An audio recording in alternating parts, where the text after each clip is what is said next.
This video will show you the basic navigation within Skyward. From your login page, simply log in, given the login information that your tech director or key contact provided you. Once you log in, you'll see your Skyport page. This page is a customizable page that you can set up to your liking. Your district makes certain widgets available to you.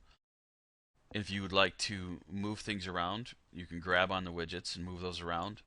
If you don't want to see certain ones, you can actually click the little X to remove those.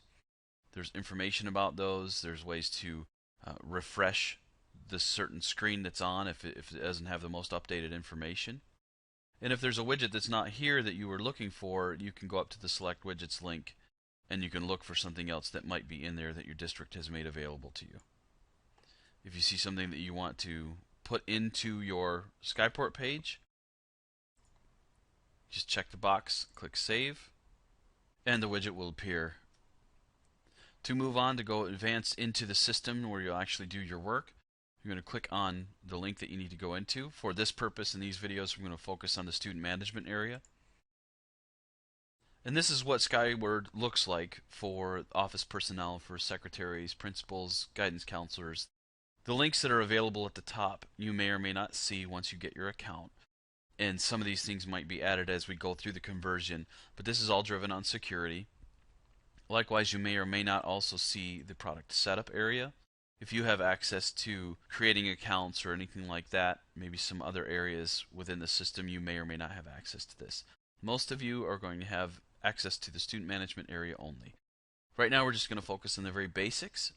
So up at the top you'll see your name when you're logged in. To the right of that you'll have an account link. You can click on that. Just shows you the basic information that's in the system about you. A unique code that's unique to your name. It's called the name key. Your username, last time you changed a password. Email that the system has on file for you. And phone numbers, address, that kind of thing. You also have a login history button which show you all the times that you've logged in. It would show you if you ever didn't type your password in the right way or if you got locked out of the system, that kind of thing.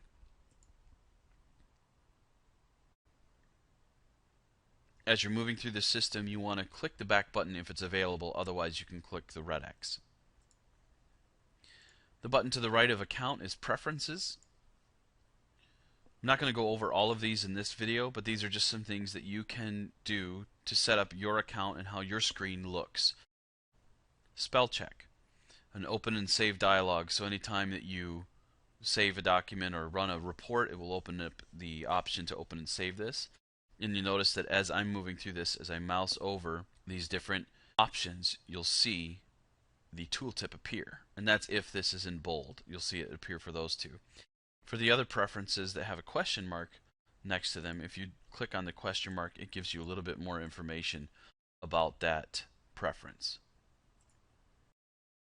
The best tip for this area is to try a preference or two if you think you want a certain area, like a larger font size, might help you in some areas. Again, I would recommend reading the information in the question mark and then try it, save it. You can always go back and either reset things the way they used to be, back to the default setting, or you can go back and uncheck whatever you've checked, save again, and adjust your preferences that way.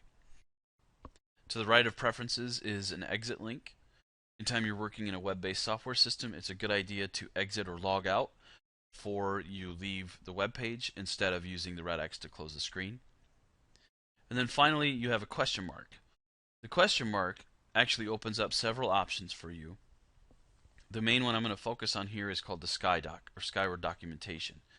Skyward Documentation is Skyward's online tutorials, a lot of handouts, things like that, some videos even. And the best way to use SkyDoc that I've found is you can either open this up right now and search on a topic, or you can drill down into a certain area within Skyward. And if you're on a certain screen, you can then click on SkyDoc for assistance if you needed assistance or information on a specific task. So here is the SkyDoc built directly for the screen and the tab that I was on.